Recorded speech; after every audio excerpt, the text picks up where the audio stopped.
శ్రద్ధగా దేవుని వాక్యాన్ని మనం ఆలకిద్దాం. ప్రభు మనకిస్తున్న వాక్యాన్ని హృదయంలోనికి స్వీకరించి మనం ముందుకు వెళ్దాం. The long road to freedom. మరి విడుదల పొందటానికి దేవుడు ఇశ్రాయేలును తీసుకుని వెళ్ళినటువంటి సుదీర్ఘమైనటువంటి మార్గం. హల్లెలూయా.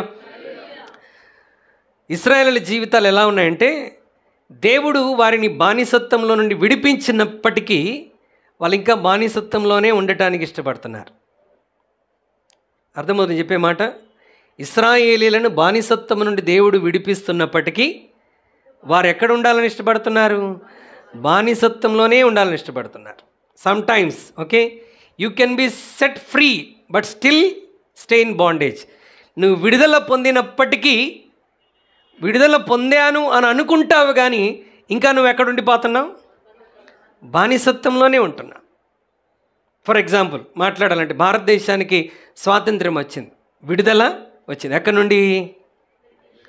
బ్రిటిష్ ప్రభుత్వం నుండి విడుదల వచ్చింది. కానీ అందరి జీవితాలు నిజంగా విడిపించబడ్డాయా? ఇప్పుడు ఏ బంధకం మనిషికి లేదా భారతదేశంలో? There are many addiction, many slaveries. అనేకమైనటువంటి బంధకాల్లో, బానిసత్వంలో ప్రజలు ఉంటున్నారు. ఈరోజు ఇక్కడ కూర్చున్న మనందరం కూడా యేసు రక్తంలో మనం కడగబడ్డాం. యేసు రక్తంలో కడగబడ్డామంటే యేసయ్య రక్తం మనల్ని విమోచించింది. విమోచించబడినప్పటికీ మోస్ట్ ఆఫ్ ద టైం అనేక మంది దేవుని బిడ్డలు ఇంకా బానిసత్వంలోనే ఉన్నట్టుగా వారి జీవితాలు కొనసాగిస్తున్నారు. They don't want to permanently come out of their bondage. వారి బానిసత్వం నుండి శాశ్వతంగా బయటికి రావడానికి ప్రజలకు ఇష్టం ఉండట్లేదు. But it is not God's will in our life. మనం బానిసత్వంలో ఉండటం, స్లేవరీలో ఉండటం, ఒకరి క్రింద బానిసలుగా బ్రతకటం, అది సాతాను కిందే కానీ, మనుషుల క్రిందే కానీ, సమస్యల క్రిందే కానీ, పాపము క్రిందే కానీ మనం బానిసలుగా మన జీవితంలో ఉండటం దేవుని చిత్తము కానే కాదు. Know what is the will of God?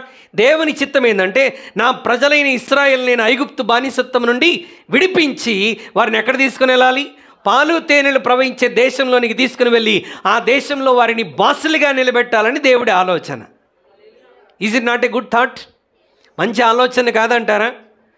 ఇశ్రాయేలీయులు కూడా దేవునికి మొర్రపెట్టారు. 430 సంవత్సరాలు భయంకరమైన బానిసత్వం.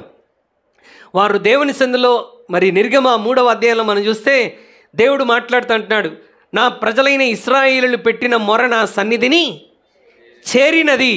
ఇదిగో వారిని బానిసత్వం నుండి విడిపించి పాలు తేనెలు ప్రవహించే దేశంలోనికి తీసుకుని వెళ్ళటకు నేను దిగి వచ్చాను అని దేవుడు అంటా ఉన్నాడు. హల్లెలూయా. దే వర్ డిజైర్డ్ అంటే దే వర్ క్రైడ్ అవుట్. దేవుని సన్నిధిలో మొర్రపెట్టారేమని? ప్రభువా, మమ్మల్ని బానిసత్వం నుండి, ఫరో బానిసత్వం నుండి మమ్మల్ని విడిపించండి, మేము నలిగిపోతున్నాం, మమ్మల్ని హింసిస్తున్నాడు, క్రూరంగా మమ్మల్ని కొడుతున్నాడు, అనేకులు చనిపోతున్నారు, మా పిల్లల భవిష్యత్తులు పాడైపోతున్నాయి, మా కుటుంబాల్లో ప్రతి ఒక్కరు ఫరోకి, ఐగుప్తుకి బానిసలైపోతున్నాం, మమ్మల్ని విడిపించండి, విడిపించండి అంటే ఆ మొర ఎక్కడికి వెళ్ళిందంట? పరలోకానికి మొర వెళ్ళి ఆ దేవుడు దిగి వచ్చి ఒక నాయకుడిని ఏర్పాటు చేసి వారిని విడిపించాలని దేవుడు ఆశ కలిగినటువంటి వాడై ఉన్నాడు. That is why I'm telling, slavery is not the will of God. బానిసత్వం అనేటువంటిది దేవుని చిత్తము కానే కాదు. God came to deliver us. దేవుడి భూమి మీదకి దిగి వచ్చింది మనందరినీ బానిసత్వం నుండి, పాపపు బానిసత్వం నుండి, లోకపు బానిసత్వం నుండి ఆ ప్రభువు మనల్ని విడిపించాలన్న ఉద్దేశం కలిగిన వాడై ఉన్నాడు. అందుకే ఒకసారి యేసుక్రీస్తు ప్రభువారు సమాజ మందిరంలో టెంపుల్లో నిలబడి ఆయన చేతికి యెషయా గ్రంథం ఇచ్చినప్పుడు ఆయన ఈ మాట చదువుతున్నాడు. చూడండి, లూకాసు వార్త 4వ అధ్యాయం 16 నుండి 18 వచనాలు ఒకసారి చదువుదాం. సంఖ్యాకాండం మర్చిపోకుండా అలాగే ఉంచుకొని లూకాసు వార్త 4వ అధ్యాయం 16 నుండి ఒకసారి చదువుదాం. తర్వాత ఆయన తాను పెరిగిన నజరేతునకు వచ్చెను. తన వాడుక చొప్పున విశ్రాంతి దినమందు సమాజ మందిరములోనికి వెళ్ళి చదువుటకై నిలుచుండగా ప్రవక్త అయిన యెషయా గ్రంథము ఆయన చేతికి ఇయ్యబడెను. ఆయన గ్రంథము గమనించండి జాగ్రత్తగా. ఆయన గ్రంథము విప్పగా ప్రభు ఆత్మ నా మీద ఉన్నది, ప్రభు ఆత్మ నా మీద ఉన్నది, బీదలకు సువార్త ప్రకటించు. ప్రభు ఆత్మ ఆయన మీద ఎందుకున్నదంట? బీదలకు సువార్త ప్రకటించుటకై ఆయన నన్ను అభిషేకించాను. చెరలోనున్న వారికి విడుదలను, ఏంటంట? చెరలో ఉన్న వారికి విడుదలను, గుడ్డివారికి చూపును కలుగునని ప్రకటించుటకును, నలిగిన వారిని విడిపించుటకును, ప్రభు హితవత్సరం ప్రకటించుటకును నన్ను పంపి ఉన్నాడు అని వ్రాయబడింది. Praise the Lord. హల్లెలూయా. ప్రభు భూమి మీద ఎందుకు వచ్చాడని ఆయన యెషయా గ్రంథంలోని మాట తీసి చదువుతున్నాడంటే, ప్రభు ఆత్మ నా మీద ఉన్నది దేని కొరకు? బీదలకు సువార్త ప్రకటించటానికి, చెరలో ఉన్న వారికి విడుదల కలిగించటానికి, నలిగిన వారికి విడుదల చేయటానికి ప్రభు ఆత్మ ఆయన మీద ఉన్నదంట. It is God desire in our life to make us free. మనందరినీ బానిసలుగా కాకుండా స్వతంత్రులుగా చేయాలన్నటువంటిది దేవుని యొక్క నిత్యమైనటువంటి ఉద్దేశం అంట. హల్లెలూయా, హల్లెలూయా. అయితే దేవుడు తన ఉద్దేశాన్ని తన ప్రజల జీవితంలో నిశ్చయంగా నెరవేర్చడానికి ఇష్టం కలిగిన వాడై ఉన్నాడు. నీ పట్ల నా పట్ల దేవుడి కోరిక ఏంటంటే మనం బానిసలుగా ఉండకూడదు. ఈరోజు నువ్వు నువ్వు నోరు తెరిచి మాట చెప్పు, నేను బానిసను కాదు అని చెప్పండి. I am not a slave. గట్టిగా చెప్పండి, I am not a slave. మీ పక్కన వారు చేయబట్టుకొని చెప్పండి, you are not a slave అని చెప్పండి. అమ్మ ఇటు ఉన్న ఆమెకు చెప్పావు, ఆమెకు చెప్పావా? Hallelujah. You are not a, నీవు బానిసవు, నేను బానిసను. మనం బానిసలుగా ఉండాలన్నది దేవుని ప్రణాళిక కానే కాదండి. మనం బానిసలం కాదు కాబట్టి బానిసల్లా మనం బ్రతకకూడదు. We should not act like a slaves. మనము బానిసలుగా ప్రవర్తించకూడదు. బానిసత్వపు బంధకం అసలు నీ జీవితంలో దేవుని చిత్తము కానిది ఏది మన దగ్గర ఉండకూడదంట. హల్లెలూయా. సో ఈ ఉద్దేశంతో దేవుడు ఏం చేశాడంటే ఇశ్రాయేలు ప్రజల్ని ఐగుప్తు భయంకరమైన బానిసత్వం నుండి విడిపించటానికి నాయకుడైన మోషేను ఏర్పాటు చేసి ఎక్కడ పంపించాడు? ఐగుప్తుకు పంపించాడు.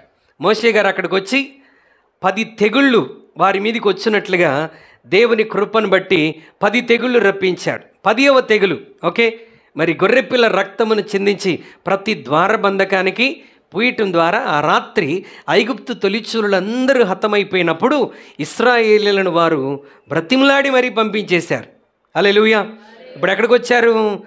ఆ అద్భుతం ద్వారా, గొర్రెపిల్ల రక్తం ద్వారా విమోచించబడి ఇప్పుడు ఐగుప్తు నుండి విడిపించబడి ప్రయాణం కొనసాగిస్తున్నారు. ఎర్ర సముద్రం దగ్గరికి వచ్చారు. దేవుడు ఏం చేశాడు? అద్భుతము చేశాడు. మారా నీళ్ళని ఏం చేశాడు? మధురముగా మార్చాడు. నీళ్ళు లేనప్పుడు బండలో నుండి నీటిని రప్పించాడు. ఆహారపు ఇబ్బంది లేకుండా ప్రతిరోజు మన్నాను కురిపించాడు. ఇలా ప్రయాణం చేస్తూ నిన్నటి దినాన ప్రత్యక్ష గుడారం వెళ్ళినప్పుడు హోలీ ల్యాండ్ టూర్లో మనం చూసామేమని ఆయన చుట్టూ దారిని ఇశ్రాయేలు ప్రజల్ని తీసుకుని వచ్చాడు. దేవుని గొప్పతనాలు వారికి చూపించడానికి చుట్టూ దారి గుండా నడిపించి ఇప్పుడు వాళ్ళు ఆల్మోస్ట్ ఎక్కడికి వచ్చారంటే they have reached border to promise land. వాగ్దాన దేశానికి సమీపముగా వాగ్దాన దేశం సరిహద్దులోనికి వచ్చారు. సరిహద్దులోనికి వచ్చినప్పుడు మోషే గారు తన నాయకత్వంలో కానాను దేశాన్ని అనగా వాగ్దాన దేశాన్ని వేగు చూడడానికి ఒక్కొక్క గోత్రం నుండి ఒక్కొక్క నాయకుని ఏర్పాటు చేసి 12 మందిని ఎక్కడ పంపించాడు? కానాను దేశాన్ని వేగు చూడడానికి పంపించారు. ఎంతమంది వెళ్ళారు? 12 మంది వెళ్ళారు. 12 మంది తిరిగి వచ్చిన తర్వాత 2 గుంపులు అయిపోయారు. 10 మంది ఒక గుంపు, 2 ఒక గుంపు. ఈ ఇద్దరు ఏమని చెప్పారంటే, ఈ ఇద్దరు వేగు చూసి వచ్చినటువంటి ఏమని చెప్పారంటే, మేము సంచరించి చూసిన దేశం మిక్కిలి మంచి దేశం, ఆ ప్రాంతాన్ని మనం నిశ్చయముగా స్వాధీనపరుచుకుంటాం, దేవుడు మనకిచ్చిన శక్తి చాలు అని అంటా ఉన్నారు. చూడండి ఆ మాట చదవండి. 13వ అధ్యాయం సంఖ్యాకాండం 13:28 చదవండి. అయితే ఆ దేశములో నివసించు జనులు బలవంతులు, వారి పట్టణములు ప్రాకారములు గలవి. అవి 30 నుండి చదవండి సిస్టర్.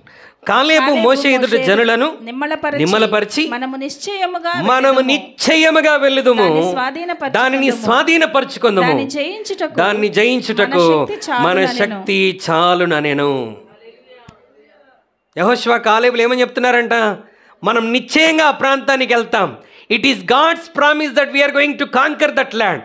ఆ దేశాన్ని స్వాధీనపరచుకోవటం మన విషయంలో దేవుని చిత్తం, దేవుని వాగ్దానము గనుక మనం తప్పకుండా వెళ్తాం. దేవుడు మనకి ఇచ్చినటువంటి శక్తి చాలు వారిని స్వాధీనపరచుకోవడానికని వాళ్ళు చాలా ఉజ్జీవంగా మాట్లాడారు. హల్లెలూయా. నెక్స్ట్ ఇంకో బ్యాచ్ వచ్చారు. ఎవరు? ఈ 10 మంది వచ్చి ఏమని చెప్తున్నారు? మేము సంచరించి చూసిన దేశం మంచి దేశమే, కానీ అక్కడ నెఫీలీలు ఉన్నారు. మేము సంచరించి చూసినటువంటి దేశం దేవుడు వాగ్దానం చేసిన దేశమే, కానీ అక్కడ ఉన్నవారు మనకంటే బలవంతులుగా ఉన్నారు. మేము సంచరించి చూసిన దేశం పేరుకు గొప్పగానే ఉంది, కానీ అక్కడ మనం వారిని జయించలేం. వారి దృష్టికి మేము మిడతల్లాగా కనబడ్డాం, మా దృష్టికి కూడా మేము మిడతల్లాగా కనబడ్డాం. కనుక అక్కడికి వెళ్తే ప్రాణాలు పోతాయి కనుక మనం వెళ్ళలేము అని చెప్తా ఉన్నారు. హల్లెలూయా. ప్రజలు మైనారిటీ మాట వినరు. ఎవరి మాట వింటారు? మెజారిటీ మాట వింటారు. ఇప్పుడు మనం రేటింగ్ కల్చర్లోకి వచ్చేసాం. ఏ కల్చర్ అండి? రేటింగ్. ఒక వస్తువు కొనాలంటే ఏం చేస్తాం? రేటింగ్ చూస్తాం. ఎన్ని స్టార్లు వచ్చినాయి, ఆ స్టార్ మీదే మన స్టార్ ఆధారపడి ఉంటుంది. హల్లెలూయా. నీ నక్షత్రం మారాలంటే వాళ్ళు ఎన్ని నక్షత్రాలు రేటింగ్ ఇచ్చారో, ఇప్పుడు 4.5 నుండి అధికంగా ఉంటే ఓకే, మంచి రేటింగ్ ఇచ్చారు. అది మోసపోతాం. మేము ఒక స్టార్ రేటింగ్ చూసి ఒక హోటల్కి వెళ్ళాం. హల్లెలూయా. చాలా వరస్ట్ ఫుడ్ తిన్నాం. మన ఆలోచన ఏంటంటే 10 మంది చెప్పారు కాబట్టి అదే కరెక్ట్. సత్యం ఒకటి చెప్పినా ఇద్దరు చెప్పినా ఓకే, ఇద్దరు చెప్పారంటే అది కరెక్ట్ కాదు. 10 మంది మాట మనం వినాలి. 10 మంది ఏది చెప్తే అదే కరెక్ట్. కానీ 10 మంది ఏం చెప్పారు? They did not tell the encouraging word. వారు ప్రోత్సాహకరమైన మాట చెప్పలేదు. వారు అక్కడికి వెళ్ళి ఆ ప్రాంతాలన్నీ చూసి వారి ఫీలింగ్ ఏమనుకున్నారంటే మనం వీరిని జయించలేం, మన వల్ల కాదు. They felt themself inferior. అమ్మో, వీరి ముందు మనం ఎలాంటి వారం, అసలు వాళ్ళు అనకముందే ఎవరన్నా మరి కనానీయులు వచ్చి ఇంద్రాయిలు మిడతల్లాగా ఉన్నారని చెప్పారు వాళ్ళకి? They never told. వీళ్ళే వచ్చి చెప్తున్నారు వారి దృష్టికి మేము మిడతల్లాగా ఉన్నాం, మా దృష్టికి మేము కూడా మిడతల్లాగానే ఉన్నాం. హల్లెలూయా. దేవుడు మనల్ని మిడతల్లా చూడాడు ఎప్పుడండి. పిరికివాడైన గిద్యోను కూడా దేవుడు ఏమని పిలిచాడు? పరాక్రమము గల బలాఢ్యుడా. హల్లెలూయా, హల్లెలూయా. సో వీళ్ళ మాట చెప్పేసరికి ప్రజల యొక్క రెస్పాన్స్ ఏంటంట? 14వ అధ్యాయం మొదటి వచనంలో, అప్పుడు సర్వ సమాజము ఎలుగెత్తి కేకలు వేసెను, ప్రజల రాత్రి ఎలుగెత్తి ఏడ్చిరంట. హల్లెలూయా. ఏం చేశారు? ఎలుగెత్తి కేకలు వేశారు. అంటే అయ్యో అయ్యో అని మొర్రపెట్టారు. ఆ తర్వాత రాత్రంతా ఏం చేస్తున్నారంట? ఏడ్చింది దేవుని సందులో కాదు, మేము వెళ్ళిపోవాలి. ఎక్కడికి వెళ్ళిపోవాలి? అలా మాటలు చూడండి ఎలా మాట్లాడుతున్నారు. మరియు ఇశ్రాయేలులు మోషే అహరోనుల పైన సనుగుకొనిరి. ఆ సర్వ సమాజం, అయ్యో ఐగుప్తులో మేమేలా చావలేదు, ఈ అరణ్యములో మేమేలా చావలేదు, మేము కత్తివాత పడినట్లు యెహోవా మమ్మను ఈ దేశంలోనికి ఎలా తీసుకుని వచ్చాను, మా భార్యలు మా పిల్లలు కొల్లపోదురు, తిరిగి ఐగుప్తుకు వెళ్ళుట మాకు మేలు కాదా? మేలు ఎక్కడుంది చెప్పండి? మేలు ఎక్కడుంది? కానానులో మేలుంది, వాగ్దాన దేశంలో మేలుంది. కానీ వీళ్ళేమని చెప్తున్నారు? మనం మన భార్యా పిల్లలతో కూడా కలిసి మరలా ఐగుప్తుకు వెళ్ళిపోవటం మేలు కాదా అని ఇంకో ప్లాన్ వేసుకున్నారట వాళ్ళు. ఏమని? వారు మనం నాయకుని ఒకరిని నియమించుకొని, మనం ఒక నాయకుని నియమించుకొని ఐగుప్తుకు తిరిగి వెళ్దామని ఒకనితో ఒకడు చెప్పుకొనుచుండగా. హల్లెలూయా. ఏం చేస్తారంట వాళ్ళు? నాశనం కావటానికి ఒక నాయకుడిని ఏర్పాటు చేసుకుంటారు. నిన్ను నాశనం చేయడానికి బయట చాలామంది నాయకులు దొరుకుతారు. హల్లెలూయా. నిన్ను నడిపించే, మంచి మార్గంలో నడిపించే నాయకులు తక్కువగా ఉంటారు.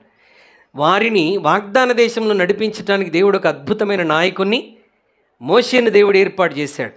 ఓకే, కానీ వీరు వాగ్దాన దేశంలో వెళ్ళటానికి ఇష్టపడట్లా.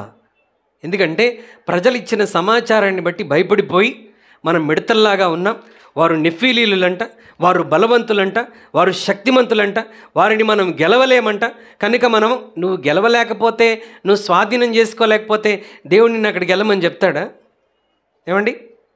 మన భవిష్యత్తు ఎరిగిన వాడు, కనాన్ దేశం ఎలాంటిదో తెలిసినటువంటి వాడు, ఇన్ని సంవత్సరాలుగా నిన్ను సిద్ధపరిచినటువంటి వాడు, నిన్ను కావాలని నరకంలో ఆయన నెడతాడా? కావాలని నువ్వు నాశనం అయిపోతావు కనుక నీ నాశనాన్ని చూసి ఆనందించాలని దేవుడు కోరుకునేటువంటి వాడా?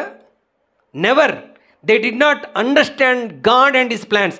దేవుణ్ణి, ఆయన ప్రణాళికలను వారు సరిగా అర్థం చేసుకోలేదు కనుక ఇప్పుడు ఏమన్నారు వాళ్ళు? మనం అక్కడికి వెళ్ళటం మన తరం కాదు, మనం ఒక నాయకుడిని ఏర్పాటు చేసుకొని మనం ఐగుప్తులోనికి తిరిగి వెళ్ళిపోదాం. హల్లెలూయా. వారి ఆలోచన అంతా ఏంటంటే మనం తిరిగి వెళ్ళిపోదాం. కానీ దేవుడి ప్రణాళిక ఏంది? నిన్ను విడిపించాలి. ఇంతకాలం బానిసత్వంలో నలిగిపోయారు, ఇప్పుడు నా ప్రజలకు స్వేచ్ఛనివ్వాలి, వారిని ఆశీర్వాదంలోని తీసుకొని రావాలి, వారిని ఉన్నతమైనటువంటి స్థానంలో నిలబెట్టాలి. మనందరి పట్ల, ఇక్కడ నిలబడిన నా పట్ల, కూర్చున్న నీ పట్ల దేవుడి ప్రణాళిక ఏంటంటే మనల్ని విడిపించి గొప్ప చేయాలన్నదే దేవుని యొక్క ఉద్దేశం. మనల్ని విడిపించి ఆశీర్వదించాలన్నటువంటిది దేవుని ఆలోచన. మనకి విడుదల కలగజేసి ఒక ఉన్నతమైన స్థితిలో మనల్ని ఏర్పాటు చేయాలన్నటువంటిదే దేవుని యొక్క అద్భుతమైనటువంటి ప్రణాళిక. ఈరోజు నువ్వు ఏ స్థితిలో ఉన్నావో తెలియదు, కానీ నీ ప్రతి బంధకంలో నుండి దేవుడు విడిపించి ఒక ఆశీర్వాదకరమైనటువంటి జీవితంలోనికి దేవుడు నడిపించాలని మనందరి పట్ల ఆలోచన కలిగినటువంటి వాడు. అయితే మన జీవితాల్లో కూడా జరుగుతున్నటువంటిది ఏంటంటే దేవుడు మనకి విడుదల ఇవ్వాలని ఆశపడుతుంటే వేటిని విడిచి వచ్చామో వాటికే మరలా బానిసలు అవ్వటానికి కొన్నిసార్లు మనం అదే జీవితంలోనికి తిరిగి వెళ్ళిపోతుంటాం. They don't want to stay there. వారు అక్కడే నిలిచి ఉండి పోరాడటానికి ఇష్టపడట్లేదు, కానీ ఎక్కడికి వెళ్ళిపోవాలని ఆశపడుతున్నారు? ఐగుప్తులోనికి వెళ్ళిపోవాలని ఆశపడతా ఉన్నారు. There are 4 reasons. ఐగుప్తుకు బానిసత్వంలోనికి మరలా ఎందుకు తిరిగి ఇశ్రాయేలీయులు వెళ్ళిపోవాలని ఆశపడుతున్నారో ఒక 4 కారణాలు నేను చెప్పాలని ఆశపడుతున్నాను. ఒకవేళ ఆ కారణాలు నీ జీవితంలో ఉంటే వాటిని సరి చేసుకొని నీ మార్గాన్ని మరి చక్కబరుచుకున్నప్పుడు దేవుడు నిన్ను తప్పకుండా యెహోషువ, కాలేబుల వలె ఆశీర్వదించి దేవుడు ఘనపరుస్తాడు. Hallelujah. Number 1, are you ready to listen? Number 1, they want to go back. వారు ఎక్కడికి వెళ్ళిపోవాలని ఆశపడుతున్నారు? ఒక నాయకుడిని ఏర్పాటు చేసుకొని ఎక్కడికి వెళ్ళిపోతారంట? ఐగుప్తుకి వెళ్ళిపోతారంట. నంబర్ 1 కారణం ఏంటంటే because they always talk about the food in Egypt. ఐగుప్తుని గురించి, ఐగుప్తులో ఉన్న ఆహారాన్ని గురించే వాళ్ళు ఎప్పుడూ మాట్లాడుకుంటారంట. హల్లెలూయా. ఈ విషయాన్ని ఇంతకుముందు కూడా 2 వారాల క్రితం మీకు ఒక విషయం జ్ఞాపకం చేశాను. వీరి ఆలోచన అంతా ఏ ఆహారం మీద? విడిచి వచ్చిన ఆహారం మీద. ఏంటి ఆహారం? కీరకాయలు, దోసకాయలు, ఉల్లిగడ్డలు. వీరికి ఎప్పుడు ప్రాబ్లం వచ్చినా ఏం జ్ఞాపకం వస్తుంది వెంటనే? చెప్పండి. Number 1, number 2, number 3. మీకు తెలీదా? కీరకాయ, దోసకాయ, ఉల్లిగడ్డ. ఇప్పటికీ ఉన్నాయి మన జీవితాలకు. హల్లెలూయా. ఏ ప్రాబ్లం వచ్చినా వీళ్ళకి వెంటనే ఏం గుర్తొస్తాయి? కీరకాయ, దోసకాయ. అంటే అక్కడి స్థితినే జ్ఞాపకం చేసుకుంటారు, అంటే అక్కడి ఆహారాన్ని జ్ఞాపకం చేసుకుంటున్నారు, కానీ అక్కడి బానిసత్వాన్ని మాత్రం జ్ఞాపకం చేసుకోవట్లేదు.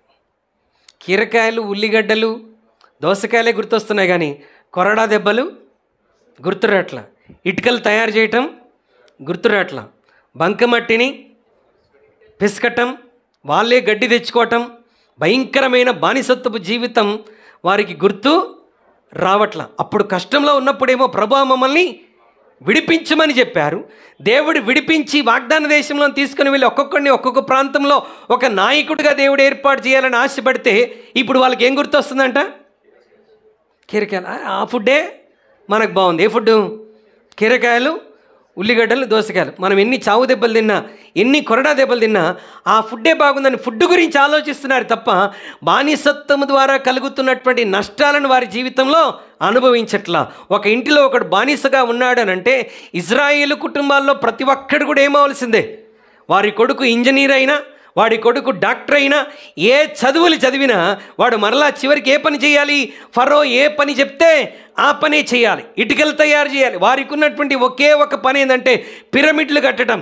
పిరమిడ్లు కట్టి వారి గొప్పతనాన్ని చాటించుకోవటం. ఆ పనులకు వారిని ఎవరు వాడుకుంటారు? కేవలం ఇశ్రాయేల్ ప్రజలనే వాడుకుంటారు. వారిని ఎదగనివ్వరు, వారిని పైకి రానివ్వరు. నీ బానిసత్వము నిన్నెప్పుడు కూడా పైకి రానివ్వదు. I want to make it clear. బానిసత్వం అని అంటే మనం ఎవరి కింద బానిసలుగా లేము కదా అని మనం ఫీల్ అవుతుంటాం.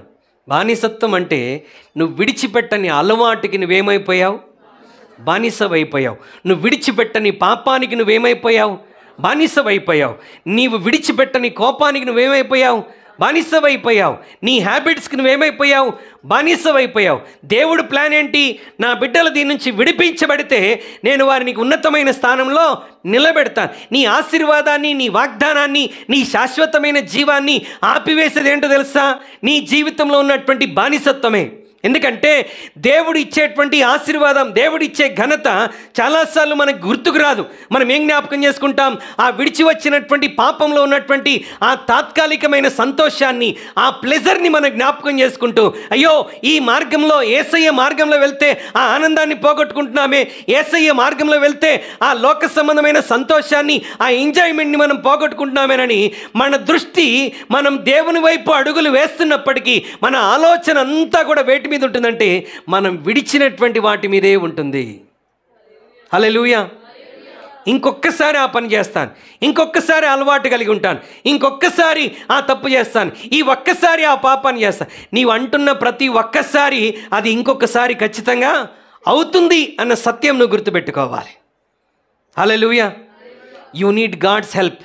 ఆ బానిసత్వం నుండి బయటికి రావటానికి దేవుని సహాయమని ఖచ్చితంగా కావాలి. నేనేమన్నానంటే, ఈరోజు ఏ బంధకంలో నీవు ఉన్నావో, ఏ బంధకంలో ఉన్నావో నాకు తెలియదు, but you know what kind of slavery you are in. నీవే బానిసత్వంలో ఉన్నావో నీకు తెలుసు. కానీ నీ ఆశీర్వాదం ఎక్కడుంది తెలుసా? ఆ బానిసత్వం నుండి నువ్వు బయటికి వస్తే దేవుడు ఇవ్వాల్సింది నీకు ఇస్తాడు. హల్లెలూయా.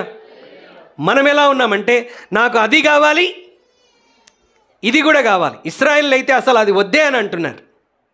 వాగ్దాన దేశం మాకు అసలు, we will make one leader. Hallelujah. నువ్వు అడగండి, నన్ను రాంగ్ రూట్లో తీసుకెళ్ళటానికి, ఓకే, ఎవరైనా సైతాన్లారా నాకు సాయం చేయండి అంటే 1000 సైతాన్లు వస్తాయి నీకు. నువ్వు అడగాల్సిన అవసరం కూడా లేదు. The thought when it comes to your mind, నీకు ఒక్క ఆలోచన వస్తే చాలు. సాతాను ఎంత ఇంటెలిజెంట్ అయిపోయాడంటే లోకంలో, నీ ఒక్కసారి యూట్యూబ్లో కానీ ఫేస్బుక్లో కానీ ఒక ఫుడ్ గురించో, ఒక టేబుల్ గురించో, ఒక ఫోన్ గురించో ఒక్కసారి నువ్వు ఎంక్వైరీ చేయి. అది మొదలుకొని ఏం చేస్తాడు? ఆ నెక్స్ట్ మినిట్ నుండి రోజు నీకు దానికి సంబంధించిన ఇన్ఫర్మేషను బోలెడంత పంపిస్తాడు. అంటే నీ ఇష్టాలు అయిష్టాలు ఏంటో కూడా ఎవరికి తెలిసిపోతున్నాయి? తెలిసిపోతున్నాయి. మీడియా శాతాన్ని తెలిసిపోయి అదేం చేస్తుంది? నీకు ఏది ఇష్టమో అవన్నీ నీ ముందుకు తీసుకొచ్చేస్తూ ఉంటుంది. హల్లెలూయా. ఇప్పుడు సాతానుడు అలాగే చేస్తున్నాడు. నీ ఆలోచన ఏంటో వాడికి బాగా, ఏది చూపిస్తే త్వరగా శోధించబడి పడిపోతావో, ఏది నీ ముందుకు తీసుకుని వస్తే త్వరగా బలహీనుడైపోతావో వాడికి బాగా తెలుసు కనుక వాటినే పదే పదే నీ ఆలోచనలోనికి, నీ మనసులోనికి తీసుకుని వస్తాడు. నువ్వు కూడా వాటిని గురించి ఎక్కువ ఆలోచన చేస్తావు. కానీ దేవుడు నీ కొరకు సిద్ధపరిచిన ఆశీర్వాదం, దేవుడు నీ కొరకు ఇచ్చిన వాగ్దానం, దేవుడు నీ కొరకు నియమించినటువంటి ఆ మహిమకరమైనటువంటి జీవితాన్ని గురించి మనం ఎక్కువగా ఆలోచన చెయ్యం. అటు వెళ్ళాలన్న ఆలోచన చాలామందికి తక్కువగా ఉంటుంది. అది కూడా ఈజీగా పొందుకోవాలని ఆశపడతారు. ఇశ్రాయేలు ఆలోచన అంతా ఎక్కడుందంట? మనం అక్కడికి వెళ్ళిపోతే బాగుంది. ఇప్పుడు నేను అనేది ఏంటంటే, వీళ్ళకి ఏమన్నా కష్టం వచ్చిందా? ఇప్పుడు భోజనం దొరుకుతుందా? దొరుకుతుంది. ఏ భోజనం? ఇప్పుడు ఈ భోజనం కొరకు వాళ్ళు ఏమైనా కష్టపడాలా? చెమటోడ్చాలా? వంట చేసుకోవాలా? కూరగాయలు తెచ్చుకోవాలా? కూరగాయలు కట్ చేయాలా? ఇవేమీ లేవు. హల్లెలూయా. ఇప్పుడంతా కాంట్రాక్ట్ లైఫ్ అయిపోయినాయి. నువ్వు కూరగాయలు కట్ చేయాలి, నేను వంట చేయాలి. నువ్వు గిన్నెలు కడగాలి, నేను అన్నం పొయ్యి మీద పెడతాను. హల్లెలూయా. ఒక అత్తగారు అన్నదంట, అమ్మ బియ్యం కడిగి పొయ్యి మీద పెట్టంటే బియ్యం అంతా కడిగి ఆ బియ్యం కొప్ప తీసి పొయ్యి మీద పెట్టిందట. ఎంతకీ అన్నం ఉడకట్లా. ఏమైందమ్మా, పొంగుతుందా అంటే, అత్తగారు ఏం పొంగట్లేదు. ఏం పొంగాలన్నదంట. బియ్యం కడిగి పెట్టావంటే, బియ్యం కడిగి పెట్టాను, కొన్ని పొయ్యి మీద ఉన్నాయి, కొన్ని కింద పడ్డాయని చెప్పిందంట. అట్లాంటి సమాజంలో మనం ఉన్నాం. Hallelujah. Many knows only booking, no cooking. వీరు ఏ కష్టం లేకుండా దేవుడు ఏం చేస్తున్నాడు? పొద్దున్నే ప్లేట్ పట్టుకొని వెళ్తే ఆహారం ఇచ్చేస్తూ ఉన్నాడు. హల్లెలూయా. బట్టలు మాసిపోవట్లేదు, చెప్పులు అరిగిపోవట్లేదు. వీరికి దేవుడు ఏం తక్కువ చేశాడు? ఇక నెక్స్ట్ వీరు ఎక్కడికి వెళ్తున్నారు తెలుసా? ఇన్ని సంవత్సరాలుగా నిరీక్షణ చేసినటువంటి ఆ పాలు తేనెలు ప్రవహించే ఆశీర్వాదంలోనికి వెళ్ళబోతున్నారు. కానీ అప్పుడే ఈ స్పైస్ 12 మంది వెళ్ళి సమాచారాన్ని తీసుకొని వచ్చినప్పుడు ఇద్దరు వచ్చి అంటారు, మనం వెళ్తాం, దేవుడు మనకిచ్చిన శక్తి చాలు అని మాట్లాడితే ఈ మిగతా మెజారిటీ వాళ్ళు ఏమంటున్నారు, no no no we can't go there, మనం అక్కడికి వెళ్తే మనల్ని ఫుట్బాల్ తన్నినట్టుగా తన్నేస్తారు, మనం అక్కడికి వెళ్ళలేము, అది కష్టము అనగానే వీరికి ఇమ్మీడియట్గా ఏం గుర్తొస్తున్నాయి? నంబర్ 1, నంబర్ 2, నంబర్ 3 కొరడాలు గుర్తొస్తున్నాయా? దెబ్బలు గుర్తొస్తున్నాయా? బానిసత్వం గుర్తొస్తుందా? ఏం లేదు.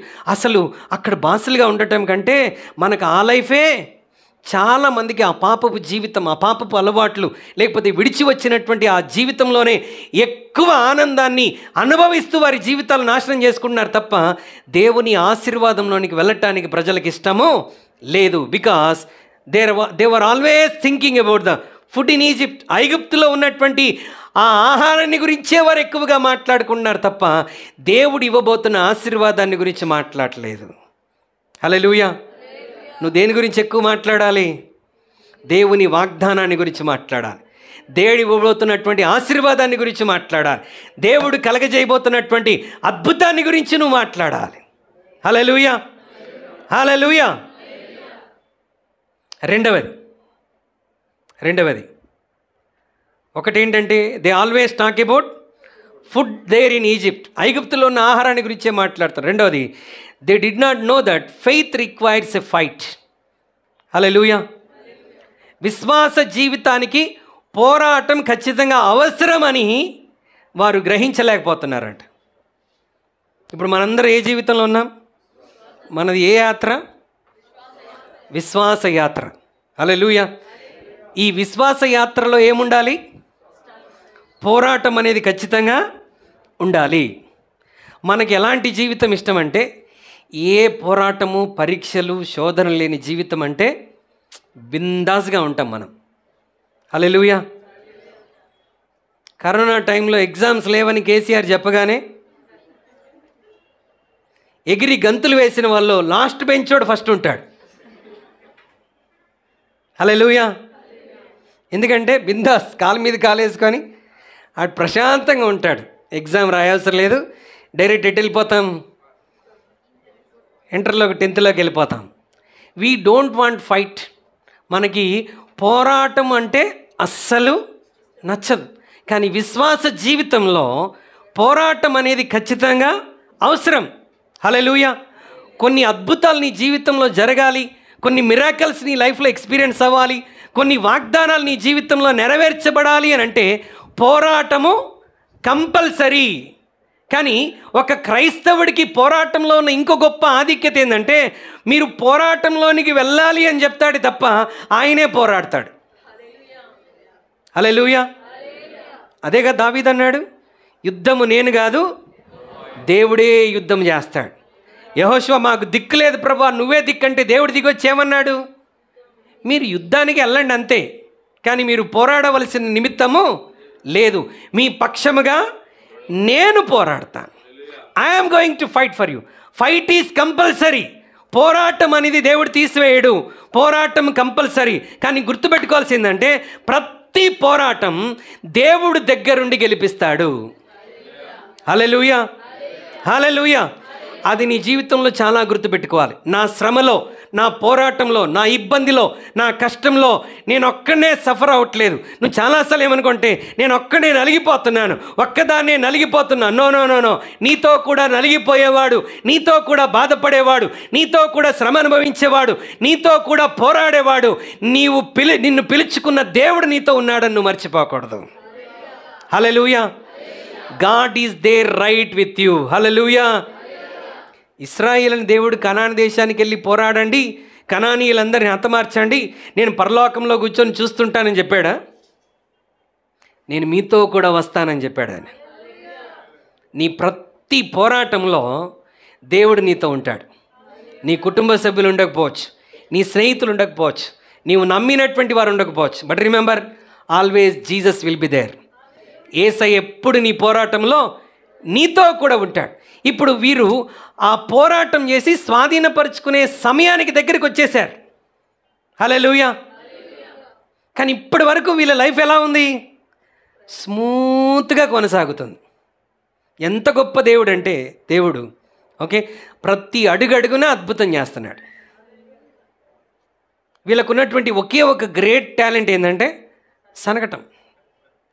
ఎర్ర సముద్రం వచ్చింది, ఏం చేయాలి? సనగాలి. దేవుడు ఏం చేస్తాడు? అరే నా ప్రజలు సనుగుతున్నారు, వాళ్ళని ఎట్లా ఎర్ర సముద్రం దాటిచ్చేసారు. మోషే ఇంకా ఇక్కడ సాగిలపడి ఇంకా మొరపెడుతున్నామేంది? ఇదిగో నా బిడ్డలు సనుగుతున్నారు, లేచి కర్ర చాపగానే ఏమైంది? ఇప్పుడు వాళ్ళతో బ్రిడ్జి ఏమని నేర్పించాడా? మీరు రక్షించబడాలంటే మీరు చిన్న చిన్న పడవలు, మనిషికో ఇంటికో పడవ తయారు చేసుకోండి ఏమని చెప్పాడా? చెప్పలేదు. ఏం చేశాడు? ఎర్ర సముద్రాన్ని ఆయనే పాయలు చేసి 6 నెలలను పంపించాడు. వీళ్ళు ఏమైనా పోరాడారా? పోరాటం ఏమీ చేయలేదు. మిక్కిలి భయపడ్డారు. ఫరో వెనకాల తరుముకుంటూ వస్తుంటే మిక్కిలి భయపడి దేవునికి మొరపెట్టారు. దేవుడు ఎర్ర సముద్రాన్ని పాయలు చేసేసాడు. తర్వాత కొంత దూరం వచ్చిన తర్వాత మారా దగ్గరికి వచ్చారు. నీళ్లు తాగానే ఎలా ఉన్నాయి? చేదుగా ఉన్నాయి. దేవుడు ఏం చేశాడు? కష్టం, మీరు నెక్స్ట్ రోజు మంచి నీళ్ళు దొరుకుతాయి, ఈరోజు కష్టమో నష్టమో ఈ చేదు నీళ్ళు తాగండి, సావరు. చేదు నీళ్ళు తాగితే షుగర్ గిగర్ ఉంటే ఏమన్నా పోతాయని నేను చెప్పినట్టు చెప్పలేదు. హల్లెలూయా. దేవుడు ఏం చేశాడు? అరే రే నా బిడ్డలు చేదు నీళ్ళు నా బిడ్డలకు ఎక్కడ ఇబ్బంది కలగకూడదని ఆ చేదు నీళ్ళను తేనె నీళ్ళుగా మార్చేశాడు. మారాను మధురం చేసేసాడు. మళ్ళా కొంచెం ప్రయాణం చేశారు. ఇప్పుడు తాగటానికి అక్కడ చేదు నీళ్ళన్నా ఉన్నాయి, అక్కడ అసలు నీళ్ళే లేవు. మరలా ఏం చేశారు? ఎందుకు ప్రభా నువ్వు మంచి నీళ్ళు కూడా ఇట్లేదు అనేసరికి మళ్ళీ ఏం చేశాడు? మోషేతో అన్నాడు, మోషే నువ్వు వెళ్ళి ఆ బండతో బండను కొట్టమన్నాడు. ఫస్ట్ టైం కొట్టగానే ఏమొచ్చింది?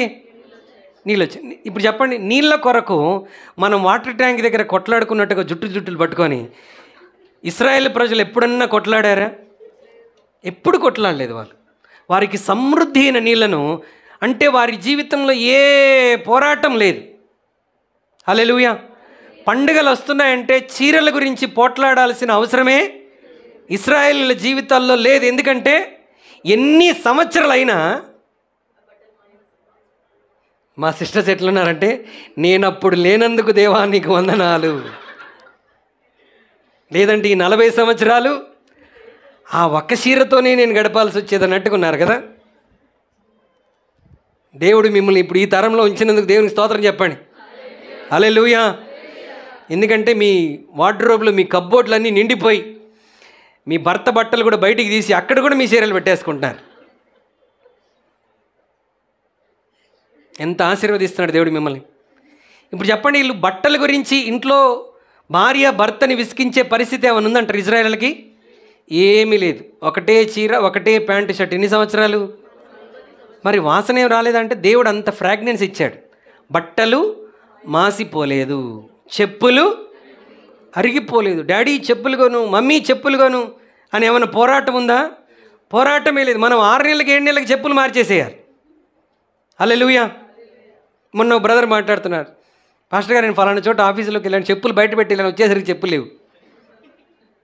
కుక్క ఎత్తుకెళ్ళిపోయి ఏం చేసింది? దానికి ఆకలేసి చెప్పులు కూడా తినేస్తుంది. ఏం చేయాలి? మళ్ళీ కొత్త చెప్పులు కొనుక్కోవాలి. మా సిస్టర్స్ అంటే ఏ డ్రెస్ ఉంటే ఆ మ్యాచింగ్ చెప్పులు ఉండాలి. ఈ మ్యాచింగ్ తలనొప్పులు ఆ రోజుల్లో భర్తలకి లేవు. అంటే అసలు పోరాటాలే లేవు. They have no fight for food. ఆహారం కొరకు పోరాటం లేదు, నీటి కొరకు పోరాటం లేదు, వస్త్రాల కొరకు పోరాటం లేదు, ఏమండి మరి చెప్పుల కొరకు పోరాటం లేదు, ఎండ గురించి పోరాటం లేదు. నిన్న మనం ఒళ్ళు ఎండలు నడిచాం, ఏమైపోయాం? అందరు కింద మీద అయిపోయారు చాలాసేపు ఎండకి. కానీ ఇశ్రాయేల్ నడుస్తూ ఉంటే దేవుడు ఏం చేశాడంట? మేఘస్తంభాన్ని ఏర్పాటు చేశాడు. రాత్రి చలి పుడుతుందంటే అగ్నిస్తంభం. ఇప్పుడు చెప్పండి, వాళ్ళు ఎక్కడన్నా పోరాటం చేశారా? పోరాటం లేని జీవితానికి హాయిగా అలవాటు అయిపోయారు. ఇప్పుడు వాగ్దాన దేశం దగ్గరకు వచ్చేసారు. ఇవన్నీ దేవుడు వారికి ఇవ్వాలనుకున్నవి, వారి కొరకు సిద్ధపరిచిన శ్రేష్టమైన ఆశీర్వాదపు జీవితంలోనికి, అంటే అసలైన బ్లెస్సింగ్లోనికి, అసలైన ప్రామిస్లోనికి, అసలైన జీవితంలోనికి, అసలైనటువంటి నాయకత్వం కలిగినటువంటి ఆ వాగ్దాన దేశంలోనికి ఇప్పుడు అడుగు పెడుతుంటే దేవుడు అన్నాడు, దేర్ ఈజ్ ఎ ఫైట్. మీరు వెళ్ళి ఏం చేయాలి? అక్కడున్న వారితో పోరాడాలి. హల్లెలూయా. చూడండి అసలు దేవుడు ఎంత అద్భుతంగా మాట్లాడుతున్నాడంటే 8, 9 వచనాలు చదవండి. 7 నుంచి చదవమ్మా. ఇశ్రాయేలీయులు సమాజముతో మేము సంచరించి చూచిన దేశము మిక్కిలి మంచి దేశము. యెహోవా మన యందు ఆనందించిన ఎడల ఆ దేశములో మనలను చేర్చి దానిని మనకిచ్చును. అది పాలు తేనెలు ప్రవహించు దేశము. మెట్టుకు మీరు యెహోవా జాగ్రత్తగా గమనించండి. మెట్టుకు మీరు యెహోవా మీద తిరగబడకుడి. ఆ దేశ ప్రజలకు భయపడకుడి. ఇప్పుడు వీళ్ళు దేనికి భయపడుతున్నారు?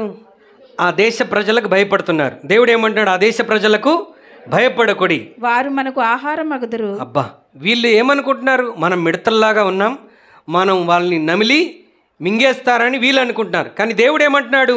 వారు మనకు ఆహారం అగుదురు, వారి నీడ వారి మీద నుండి తొలగిపోయాను. యెహోవా మనకు తోడై ఉన్నాడు. అబ్బా, ఏంటండి? యెహోవా మనకు సైన్యములకు అధిపతియగు దేవుడే, యుద్ధములో నేర్పరిగలిగినటువంటి వాడే, యుద్ధశూరుడే మనతో కూడా ఉన్నాడు.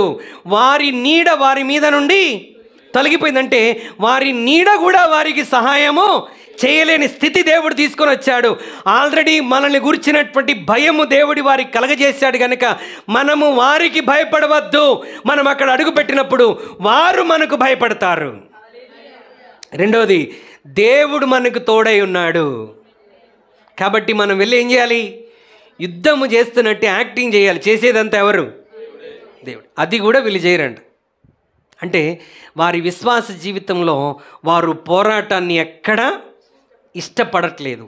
పోరాటం వద్దు. ఈరోజు నీ జీవితం ఒకవేళ పోరాటంలో ఉందేమో, కుటుంబంలో పోరాటం గుండా దేవుడు తీసుకెళ్తున్నాడేమో, ఆర్థిక విషయాల్లో పోరాటం గుండా దేవుడు తీసుకెళ్తున్నాడేమో, నీ ఉద్యోగంలో, వ్యాపారంలో, నీ జీవితంలో ఒక పోరాటం గుండా దేవుడు తీసుకుని వెళ్తున్నాడేమో. But remember, you are not alone in your fight. నీ యుద్ధంలో, నీ పోరాటంలో నీ ఒంటరివాడు, ఒంటరిదానవు కాదు. సైన్యములకు అధిపతికి దేవుడే నీకు తోడుగా ఉన్నాడు. ఏ సమస్యతో నువ్వు పోరాడడానికి వెళ్తున్నావో ఆ సమస్యకు దాని నీడ కూడా దానికి తోడుగా లేదంట. కనీసం నీడ కూడా మనకి ఎవ్వరు తోడుగా లేకపోయినా మనం ఎక్కడికి వెళ్తున్నప్పుడు మన తోడు ఎవరు ఉంటారు? నీడ. మన నీడ మనకి తోడుగా వచ్చిద్దా లేదా? నువ్వు వద్దు నాకు అనుకొని వెళ్ళిపోతే అది వెళ్ళిపోయిద్దా? నా భర్తే నాతో రావట్లేదు, నువ్వెందుకే, నువ్వు వెళ్ళిపో అంటే వెళ్ళిపోయిద్ది అది? నువ్వు వద్దన్నది. కానీ కనానీయులకు వారి నీడ కూడా వాడికి తోడుగా లేదంట. అంటే దేవుడు వారిని ఆల్రెడీ అంత బలహీనులు చేసేసాడు. మీరు యెహోషువ గ్రంథంలోనికి వెళ్తే యెరికో పట్టణంలో ఉన్న ప్రజలు ఇశ్రాయేలులకు భయపడి ఒక్కడు కూడా దేశంలో నుంచి గేటు దాటి బయటికే రావట్లేదంట. అంటే అంత భయముతో వణికిపోతున్నారు. కానీ ఇక్కడ మనోళ్ళే వణికిపోతున్నారు. మేము అక్కడికి పోము, మేము అక్కడికి వెళ్ళము. మోషే, యెహోషువ, కాలేబులు వాళ్ళు అంటా ఉన్నారు, లేదు లేదు, మేము సంచరించి చూసిన దేశం మిక్కిలి మంచి దేశం, వారు మనకు ఆహారం అయిపోతారు. దేవుడు మనంది ఆనందిస్తే ఆ పాలు తేనెలు ప్రవహించే దేశాన్ని మనం స్వాధీనపరుచుకుంటాం కనుక దయచేసి మీరు తిరగబడవద్దు, మీరు దేవుని నమ్మండి. అంతకుముందు మోషే, అతనితో కూడా కొంతమంది ఏం చేశారంట? ఇశ్రాయేలు సర్వ సమాజం ఎదుట సాగిలపడ్డారంట. ఒరే బాబు, మీరు వెళ్ళిపోతానని అనొద్దు, ఇంతకాలం నేను పడిన ప్రయాస వ్యర్థమైపోతుంది, మనం చివరి వరకు వచ్చాం, నువ్వు ఇంకొంచెం ఓర్చుకొని ఈ పోరాటంలో ముందుకు వెళ్తే దేవుడే నీ పోరాటంలో సహాయం చేసి నీకు ఆశీర్వాదాన్ని ఇస్తాడనంటే they don't want to take it. వారు దాన్ని తీసుకోవడానికి ఇష్టపడట్లేదు. వారి స్పందన ఏంటంట? వారు అలా మాట్లాడినప్పుడు ఆ సర్వ సమాజము వారిని రాళ్లతో కొట్టి చంపవలని అనగా, హల్లెలూయా. ఏం చేస్తున్నారంట? రాళ్ళు ఎత్తుక్కుంటున్నారంట. ఇదే రాళ్ళు పట్టుకొని కానాన్ దేశంలో అడుగుపెట్టి వాళ్ళ మీద వేయొచ్చుగా. అంటే అక్కడ వాళ్ళు చంపడానికి ధైర్యం లేదు. ఎవరు చంపుతారంట? మోషేని, నాయకుల్ని చంపేస్తారంట. చాలా సందర్భాల్లో మనం పోరాటాన్ని ఇష్టపడం. చెప్పండి, నేను పోరాటంలో ఉన్నాను. Hallelujah. Christian life is a spiritual warfare. మనం ఏ పోరాటంలో ఉన్నాం? ఆత్మీయ పోరాటంలో ఉన్నాం. మన ప్రతి పోరాటాన్ని ఎవరు గెలిపిస్తారు? దేవుడే గెలిపిస్తాడు. పోరాటంలో మనం ఒంటరి వారము కాదు. ఈరోజు నువ్వు ఏ పోరాటం గుండా వెళ్తున్నావో నీ దేవుడు నీకు తోడుగా ఉన్నాడు. నీ సమస్య యొక్క నీడ దాని నుండి తొలగిపోయింది. ఆ సమస్యే, ఆ శత్రువే నీకు ఆహారం అయ్యేటట్టుగా దేవుడు చేయబోతున్నాడు. ఆయన నీకు తోడుగా వచ్చి యుద్ధంలో సహాయం చేయబోతా ఉన్నాడు. ఎంత గొప్ప దేవుడు ఉన్నాడండి మనకి. Hallelujah. They want to go back because their faith requires. Okay, their faith requires fight. వారి విశ్వాసానికి పోరాటం అవసరమైనదని తెలుసుకొని, అమ్మో పోరాటం మన వల్ల కాదు, సావో బ్రతుకో, మనం బ్రతికిన రోజులు ఆ బానిసత్వంలోనే అయితే అయింది అనుకొని ఎక్కడికి వెళ్ళిపోవాలనుకుంటారంట? ఐగుప్తుకి వెళ్ళిపోవాలని. ఒకటి, వారు ఎల్లప్పుడూ దేని గురించి మాట్లాడుతున్నారు? అక్కడి ఆహారాన్ని గురించి మాట్లాడుతున్నారు. రెండవది, విశ్వాసానికి పోరాటం అవసరమని తెలవగానే ఏమనుకుంటున్నారు? పోరాటం మన చేత కాదు, మాకు అన్నీ ఈజీగా వచ్చేస్తే బాగుంటుంది కనుక దేవుడు పోరాడమంటున్నాడు. మేము పోరాడం, మేము తిరిగి ఎక్కడికి వెళ్ళిపోతాం? కావాలంటే మాకు ఒక మంచి నాయకుడిని ఏర్పాటు చేసుకొని మేము మరలా తిరిగి ఐగుప్తుకు వెళ్ళిపోతాం. మూడవది, ఓకే 3, 4 త్వరగా చెప్పి ముగించేస్తాను. Number 3, they lost the vision of what God has promised. దేవుడు వాగ్దానం చేసిన దాని గురించిన దర్శనాన్ని వారు మర్చిపోయారు. హల్లెలూయా. అంటే దేవుడు వాగ్దానం చేసిన దాన్ని వారు చూడలేకపోతున్నారు. హల్లెలూయా, హల్లెలూయా. ఈ వాగ్దాన దేశాన్ని దేవుడు వారికి చాలాసార్లు అబ్రహాము దగ్గర నుండి వాగ్దానం చేస్తూనే ఉన్నాడు. అబ్రహాముకి ఆదికాండం 12వ అధ్యాయంలో చెప్పాడు. అబ్రహాముకు దేవుడు 15వ అధ్యాయంలో చెప్పాడు, నీ సంతతి వారికి ఈ దేశములన్నీ స్వాస్థ్యముగా ఇవ్వబోతున్నానని చెప్పాడు. మరలా 26వ అధ్యాయంలో ఇస్సాకుతో చెప్పాడు. మరలా 28వ అధ్యాయంలో ఇస్సాకు కుమారుడైన యాకోబుతో చెప్పాడు. మరలా నిర్గమకాండంలో యాకోబు సంతతి అయినటువంటి ఇశ్రాయేలులందరికీ దేవుడు ఇదే మాట చెప్పాడు, నేను మిమ్మల్ని పాలు తేనెలు ప్రవహించే దేశంలో తీసుకుని వెళ్ళబోతు. This is my promise for you.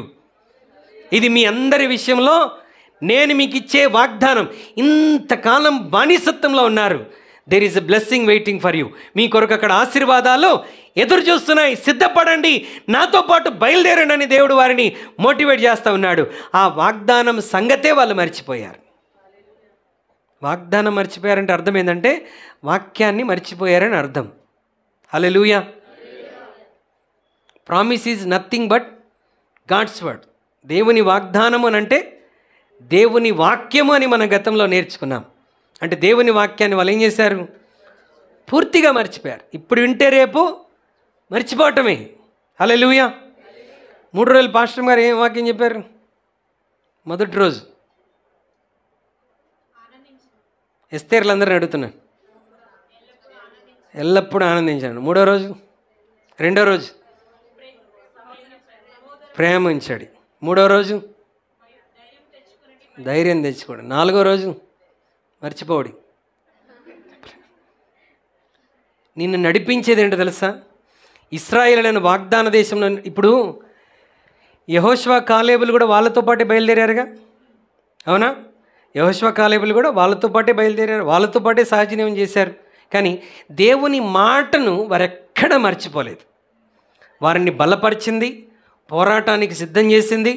నాకు హెబ్రోనునివ్వండి, నేను హెబ్రోను స్వాస్థ్యముగా ఖచ్చితంగా నేను తీసేసుకుంటానని కాలేబు ధైర్యంగా ఆయన పలకటానికి గల కారణం ఏంటంటే దేవుని వాగ్దానాలు ఎప్పుడు మైండ్లోనే పెట్టుకున్నారంట వాళ్ళు. హల్లెలూయా. అంటే దేవుని వాక్యం ఎప్పుడు ఎక్కడ ఉండాలి? మన మైండ్లో రికార్డ్ అయి ఉండాలి.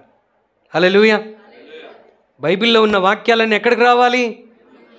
మైండ్లోకి రావాలి. రావాలంటే ఏం చేయాలి? రాత్రి పడుకునేటప్పుడు పిల్లో కింద పెట్టుకొని పడుకోవాలి. అప్పుడు ఏమవుతుంది? తెల్లారేసరికి ఏమవుతాయి? ఈ మధ్య అందరూ రాత్రి పడుకునేటప్పుడు సెల్ ఫోన్ ఏం చేస్తారంటే, మరి సెల్ ఫోన్ దానంతకదే కొత్త సాఫ్ట్వేర్ అప్డేట్ చేసుకోవడానికి వైఫై ఆన్ చేసి పెట్టేస్తారు. కొంతమంది అట్లే బైబిల్ కూడా నేను తల కింద పెట్టుకుంటే ఏమైపోయేది? అట్లా ఉంటే ఎంత బాగున్నాం. కానీ దేవుడు ఏమంటున్నాడు? పేజీ తెరిచి చదవమంటా ఉన్నాడు, ధ్యానించమంటున్నాడు, కంఠస్థం చేయమంటున్నాడు. నువ్వు బలహీనుడైనప్పుడు బలపరిచేది దేవుని వాక్యం, కృంగిపోయినప్పుడు లేవనెత్తేది, నీవు నడవలేనప్పుడు నడిపించగలిగేది, నువ్వు మాట్లాడలేనప్పుడు మాట్లాడే శక్తినిచ్చేది దేవుని వాక్యం. మరి ఈ వాక్యాన్ని ఎలా నిర్లక్ష్యం చేస్తాం మనం? ఇశ్రాయేలీయులు చేసిన పనంతా అదే. దేవుని మాటలను వారి హృదయంలో పెట్టుకోలేదు. యెహోషువ, కాలేబు దేవుని మాటలను హృదయంలో పెట్టుకున్నారు. దేవుని వాగ్దానాన్ని హృదయంలో దాచుకున్నారు. అందుకే వాళ్ళు అంటున్నారు, మేము సంచరించి చూసిన దేశం వావ్, దేవుడు చెప్పినట్టుగానే ఉన్నది. And we are going to conquer it. దేవుడు చెప్పినట్టుగానే మనం దాన్ని స్వాధీనపరచుకుపోతున్నాం. దానికి సంబంధించిన శక్తి కూడా దేవుడు మనకిచ్చేసాడు. దేవుడు మనకు తోడుగా ఉంటానన్నాడు. వారి నీడ వారి మీద తొలగిపోయిందని దేవుడు చెప్పాడు. కనుక మనము దేవుని మీద తిరగబడక మనం ఎవరి మీద తిరగబడాలి? శత్రువు మీద తిరగబడాలి. హల్లెలూయా. మరి వాళ్ళు కూడా అక్కడి నుండి వారితో పాటు వచ్చిన వాళ్ళే కదా. వీరి ఆలోచన విధానం అంతా దేవుని మాటల మీద, దేవుడి వాగ్దానాల మీద, దేవుడిచ్చిన దర్శనాల మీద, దేవుడు చెప్పినటువంటి విషయాల మీదే కాన్సన్ట్రేషన్ చేస్తున్నారు. కనుక ధైర్యంతో ఎప్పుడెప్పుడు వెళ్తామా అని వారు ఉన్నారు. కానీ వీళ్ళు మాత్రం దేవుని వాక్యాన్ని మర్చిపోయారు. దేవుని వాక్యాన్ని మర్చిపోయారు. కడుపు నిండా తింటున్నారా? ఇశ్రాయేలీయులు తింటున్నారు లేదా? తింటున్నారు. ఎండ తగులుతుందా? బట్టలు మాసిపోతున్నాయా? చెప్పులు ఏమైనా అరిగిపోతున్నాయా? భోజనం గురించి చింత, నీళ్ళ గురించి చింత, దేని గురించి చింత లేదు. వాళ్ళకి తెలిసిన ఒకే ఒకటి, అరే మనకి ఏది లేకపోయినా మనం ఏం చేయాలి? మోషేను కొంచెం రెచ్చగొడితే చాలు, ప్రార్థన కూడా ఆయనే వెళ్ళి చేసుకుంటాడు. వాళ్ళు ఎప్పుడైనా చేశారు ప్రార్థన? వాళ్ళు చేసింది ఒకే ఒకసారి. ఎప్పుడంటే ఫరో తరుముకుంటూ వస్తున్నప్పుడు మిక్కిలి భయపడి దేవునికి మొరపెట్టారు. ఆమేనని చెప్పారు, వచ్చి సనుగుతున్నారు. ఐగుప్తులో సమాధులు లేవని మమ్మల్ని ఇక్కడ తీసుకొచ్చావా? వీళ్ళ నోట్లో దేవుని వాక్యాలు రావండి. ఈ వాగ్దానాలు మాత్రం ప్రతిసారి వస్తూనే ఉంటాయి. ఏ ప్రాబ్లం వచ్చినా వీళ్ళు ఉపయోగించే వాక్యాలు, ఐగుప్తుల్లో సమాధులు లేవని మేము ఇక్కడ రావాలా? మేము ఈ అరణ్యంలో చంపడానికి మమ్మల్ని తీసుకొని వచ్చావా? మాకు ఆ బానిస బ్రతికే బాగుంది, మేము అక్కడికే వెళ్తామంటే వీళ్ళు పూర్తిగా ఏం చేశారు? దేవుని వాగ్దానాలను మర్చిపోయారు. వాగ్దానం మర్చిపోయినవాడు, వాక్యం మర్చిపోయిన వాడే అలాగ మాట్లాడతాడు. హల్లెలూయా. కానీ వాక్యాన్ని గుండెలో పెట్టుకున్నాడు ఏం చేస్తాడు? నమ్ముతాడు. పరిస్థితి ఎంత క్లిష్ట పరిస్థితుల్లోనికి వెళ్ళినా దేవుడు నడిపిస్తానన్నాడు, దేవుడు స్వస్థపరుస్తానన్నాడు, దేవుడు విజయం ఇస్తానన్నాడు, దేవుడు తోడుగా ఉంటానన్నాడని ఆ వాగ్దానాన్ని చేతబట్టుకుని వెళ్తాడు. హల్లెలూయా. విశ్వాసులు లోకస్తుల్లాగా వెళ్ళటానికి కాదండి. విశ్వాసి ఎలా వెళ్ళాలంట? మనుష్యుడు రొట్టె వలన కాదు, మనుష్యుడు స్వస్థత వలన కాదు, మనుష్యుడు లేకపోతే ఇహలోక సంబంధమైన ఆశీర్వాదం వలన కాదు. మనుష్యుడు ఎలా నడుచుకోవాలి? దేవుని నోటి నుండి వచ్చు ప్రతి మాట వలన జీవిస్తాడంట. Hallelujah. We live by the word of God. ఈరోజు నిన్ను బ్రతికించేది దేవుని వాక్యం. సమాధిలోనికి వెళ్ళిపోయిన వాడిని పేరు పెట్టి పిలిచి బ్రతికించింది దేవుని యొక్క వాక్యం. 38 సంవత్సరాలుగా నడవలేకపోతున్నటువంటి వాడిని ఒక్క మాటతో లేపగలిగింది దేవుని వాక్యం. హల్లెలూయా. ఆ వాక్యాన్ని నువ్వు, ఆ వాగ్దానాన్ని నువ్వేం చేయొద్దు? విడిచిపెట్టకూడదు. వాళ్ళు అసలు ఆ వాగ్దానాన్ని గురించిన దర్శనాన్నే మర్చిపోయారు. వాగ్దానం అసలు వారి కంటికి ఏమాత్రమూ కనబడటం లేదు. ఈరోజు నీ జీవితంలో అద్భుతం జరగాలంటే remember the promises of God. ఆయన వాగ్దానాల విషయంలో ఎన్నడూ అన్యాయం చేసేవాడు కాదు. మాట ఇచ్చి తప్పటానికి ఆయన మనకులాగా మనిషి కాదు. ఈరోజు సహాయం చేస్తానన్నవాడు రేపు పొద్దున మాట మారుస్తాడు. ఎందుకంటే ఆయన పరిస్థితే బాగోలేకపోవచ్చు. కానీ నీ దేవుడు అలాంటి వాడు కాదు. When he says something he will do it and prove it. ఆయన దాన్ని చేసి రుజువు చేస్తాడు. హల్లెలూయా. హల్లెలూయా. వీరు ఎందుకు వెనక్కి వెళ్ళిపోవాలనుకుంటున్నారంటే అసలు వాళ్ళకి వాగ్దానమే గుర్తుకు లేదు. దేవుడు చెప్పిన మాటలేమీ వాళ్ళ మైండ్లో లేవు. నిన్ను ముందుకు నడిపించేది దేవుని వాక్యం. హల్లెలూయా. హల్లెలూయా. దేవుని వాక్యమే మనల్ని ముందుకు నడిపిస్తుంది. దేవుడు ఏం చెప్పాడో జ్ఞాపకం చేసుకోవాలి. యెహోషువ, కాలేబులు అంటున్నారు, దేవుడు ఏం చెప్పాడో మనం మర్చిపోయామా? వారి నీడ వారి మీద నుండి తొలగిపోయిందని దేవుడు చెప్పాడు కదా. వారు మీకు ఆహారం అవుతారని దేవుడు చెప్పాడు కదా. నిజమే, వారు బలవంతులే కావచ్చు, నెఫీలీలే కావచ్చు, వారి దృష్టికి మనం మిడతల్లానే కనవచ్చు. But God said like this. దేవుడు ఇలా చెప్పాడు. హల్లెలూయా. నీ జీవితంలో కష్టం వచ్చిన ప్రతిసారి, నీ జీవితంలో సవాళ్ళు ఎదుర్కొంటున్నప్పుడు నువ్వు ఇలా మాట్లాడు, దేవుడు ఈ విషయంలో ఇలా చెప్పాడు. అనారోగ్యం వచ్చిందా? అయితే దేవుని వాక్యం ఇలా చెప్తుంది. భయం కలుగుతుందా? దేవుని వాక్యం ఇలా చెప్తుంది. కృంగిపోయావా? దేవుని వాక్యం ఇలా చెప్తుందని ప్రతి సందర్భానికి సహితమైన వాగ్దానాలు దేవుడు పరిశుద్ధ గ్రంథంలో సమృద్ధిగా ఇచ్చాడు. హల్లెలూయా. హల్లెలూయా. దేవుడు ఏం చెప్పాడు, దేవుడు ఏం చెప్పాడు, దేవుడు ఏం చెప్పాడని నువ్వు జ్ఞాపకం తెచ్చుకుంటే ధైర్యంతో ముందుకెళ్తావు. హల్లెలూయా. కానీ వాళ్ళు దేవుడు ఏం చెప్పాడన్న ఆలోచనే వారికి అవసరం లేదు. 4వది 11వ వచనం చదవండి. యెహోవా ఎన్నాళ్ళ వరకు ఈ ప్రజలు నన్ను దేవుడు మాట్లాడుతున్నాడు ఏమని? ఎన్నాళ్ళ వరకు ఈ ప్రజలు నన్ను అలక్ష్యము చేయుదురు, ఎన్నాళ్ళ వరకు నేను వారి మధ్యను చేసిన సూచక క్రియలన్నిటినీ చూచి నన్ను నమ్మకయుందురు. నేను వారికి స్వాస్థ్యం ఇయ్యక తెగులు చేత వారిని హతము చేసి ఈ జనము కంటే మహాబలము గల గొప్ప జనమును నీ వలన పుట్టించదనని మోషేతో చెప్పగా. Praise the Lord. Hallelujah. 4th one, they forget to remember what all God has done in their lives. వారి జీవితాల్లో ఇన్ని సంవత్సరాలు దేవుడు చేసిన వాటిని వాళ్ళు పూర్తిగా మర్చిపోయారు. హల్లెలూయా. దేవుడు చేసింది వాళ్ళకి ఏమీ గుర్తుకు లేదు. అందుకే పోరాటానికి వెళ్ళాలంటే భయపడతా ఉన్నారు. అదే దేవుడు అంటున్నాడు. ఏమని అంటున్నాడు? ఎన్నాళ్ళ వరకు ఈ ప్రజలు నన్ను అలక్ష్యము చేయుదురు, ఎన్నాళ్ళ వరకు నేను వారి మధ్యను చేసిన సూచక్రియలన్నిటినీ చూసారా లేదా? చూసినా ఏం చేయట్లేదంట, నమ్మకయుందురు. They will not believe. Why they don't believe?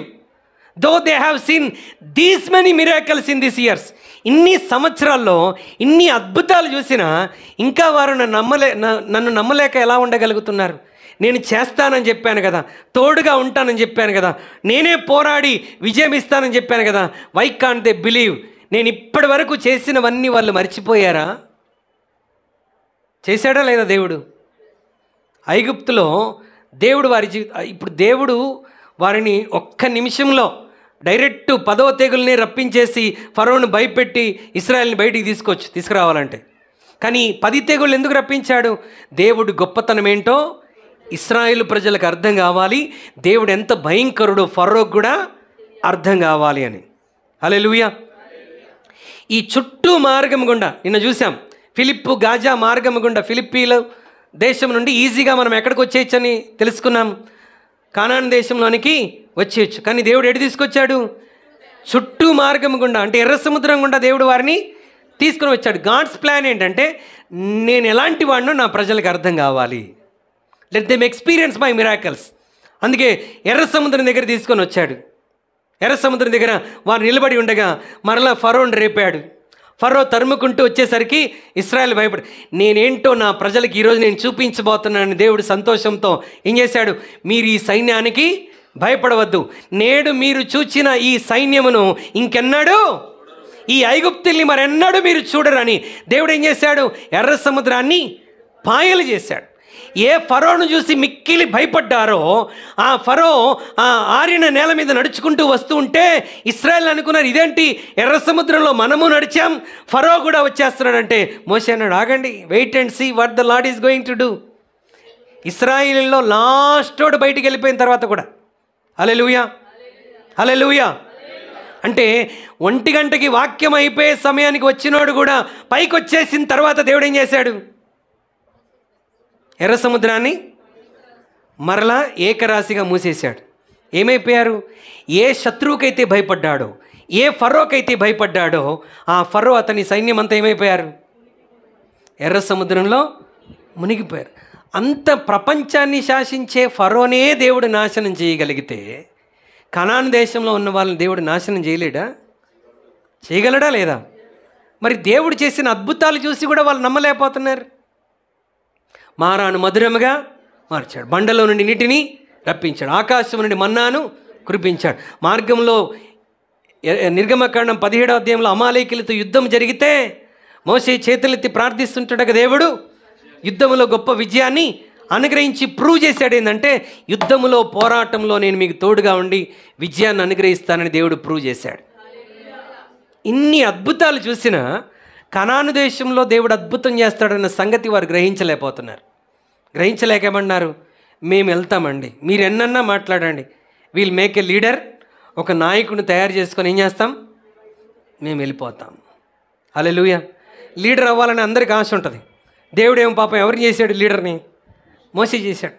మనం ఈ రివర్స్ వేలోనైనా లీడర్లు అవుదామని చాలామంది ఎదురు చూస్తున్నారు.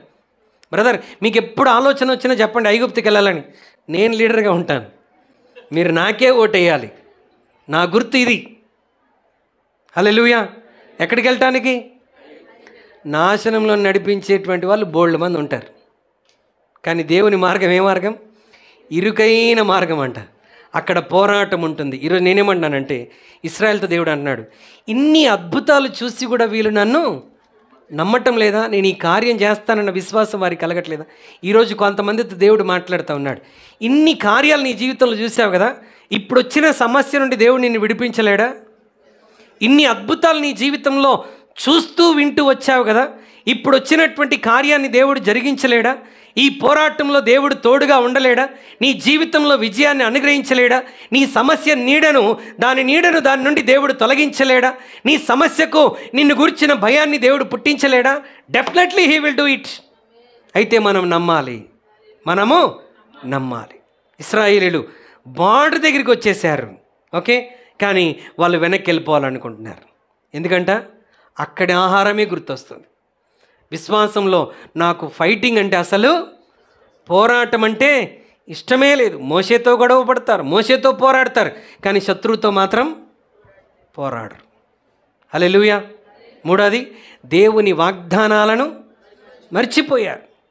దేవుడు చేసిన అద్భుతాలు చూసి కూడా ఇక్కడ కూడా దేవుడు అద్భుతం చేస్తాడని నమ్మలేకపోతున్నారు. ఈరోజు నీ జీవితం ఎలా ఉంది? Are you still in dilemma? నా జీవితం ఎలా ఉంటుంది, నా భవిష్యత్తు ఎలా ఉంటుంది, నా కుటుంబం ఎలా ఉంటుంది, నా పిల్లల పరిస్థితి ఏంటని ఈరోజు ఆలోచిస్తున్నావా? అంటే దేవుణ్ణి నువ్వు మర్చిపోయావని అర్థం.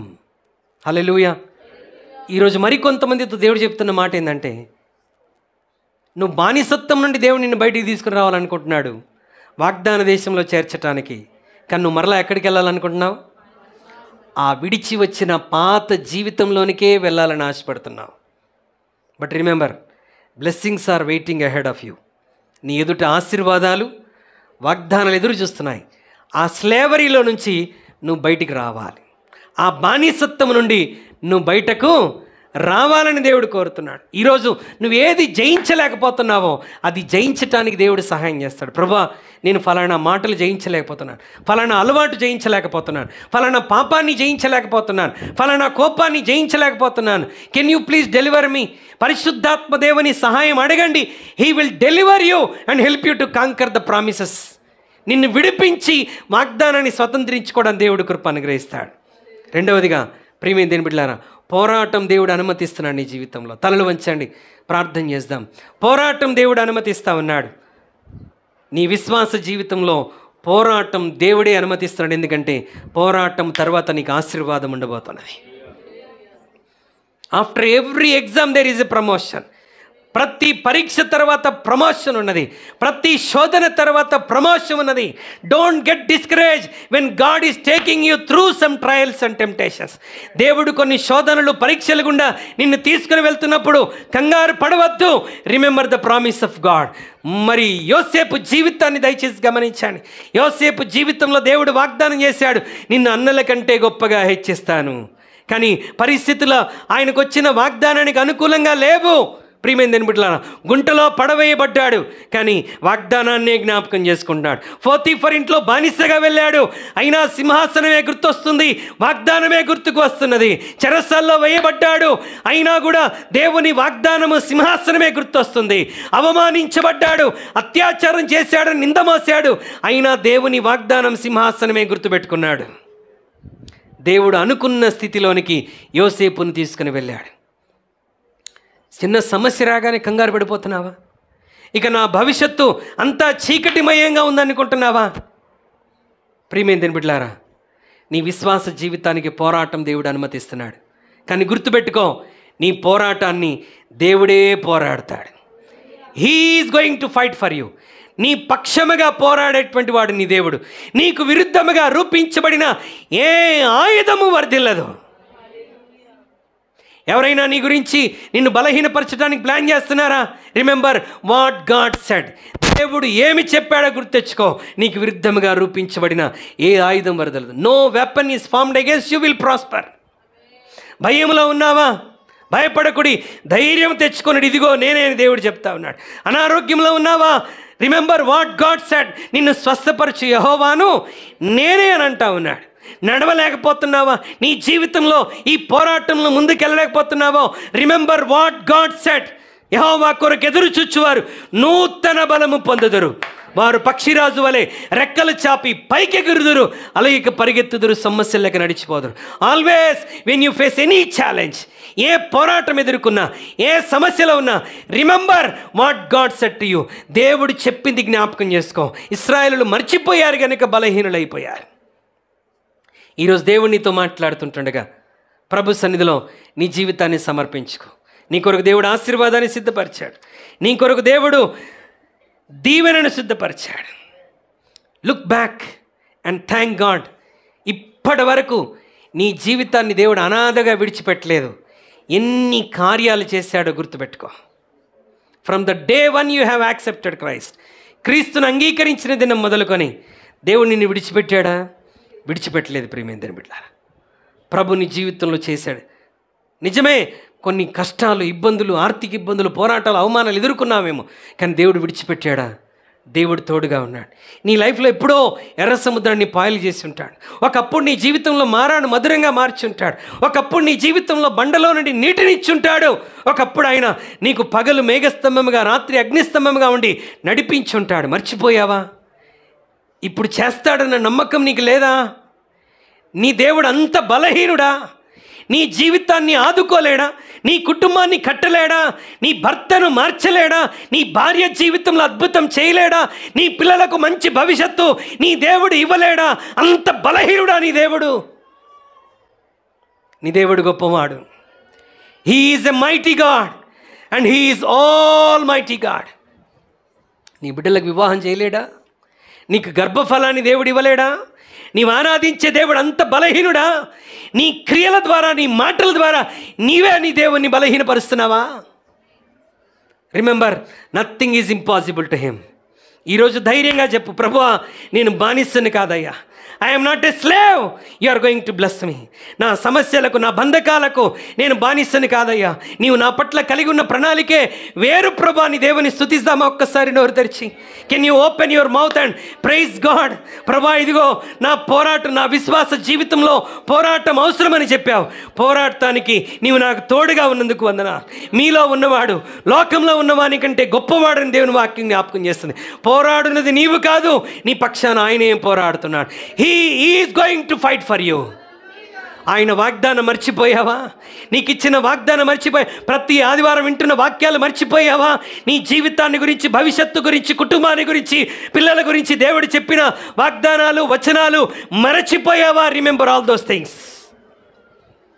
ఈరోజు నీ జీవితాన్ని ప్రభువుకు సమర్పించుకో. Let us surrender our self. దేవుడు నిన్ను అభివృద్ధి పరుస్తాడు.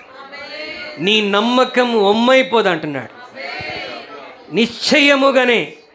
నిశ్చయముగా దేవుడు నీ జీవితంలో కార్యం చేయబోతున్నాడు. Don't forget his word. దయగల తండ్రి, ఈరోజు నీ ప్రజలతో నువ్వు మాట్లాడేందుకు నీకు వందనాలు. అవును మా ప్రభ నాయన, మమ్మను నిశ్చయముగా మా ప్రభ నాయన, మా సమస్యకు ముగింపు ఉన్నదని, మా శత్రువుకి ముగింపు ఉన్నదని, మా పోరాటానికి ముగింపు ఉన్నదని, మా నమ్మకం ఒమ్మైపోదని ఈరోజు జ్ఞాపకం చేసినందుకు వందనాలు. Yes Lord, we are not a slaves to anything and anyone Lord Jesus. ఏ విషయానికి, ఏ పాపానికి, ఏ అలవాటుకు, ఏ క్రియకు మేము బానిసలము కాదు మా ప్రభ. మేము నీ దాసులం నాయన, మేము నీ ప్రజలం మా ప్రభ. And we are going to conquer this world God Jesus. ఈ లోకమును, శత్రువును, సమస్యలను యేసు నామములో మేము జయించబోతున్నాం. యేసు నామం అనే శక్తి మాకు చాలును మా ప్రభ. యేసు వాక్యంలోని శక్తి మాకు చాలును. యేసు రక్తంలోని శక్తి మాకు చాలును మా ప్రభ. We are going to fight this battle in the name of Jesus. యేసు నామములో మా పోరాటాన్ని జయించబోతున్నాం. ఈ ప్రజలందరి నమ్మకాన్ని మీరు బలపరిచి ముందుకు నడిపించమని, విడుదల కలగజేయబోతున్నందుకు వందనాలు చెల్లిస్తూ యేసు నామములో ప్రార్థిస్తున్నాము తండ్రి. ఆమేన్.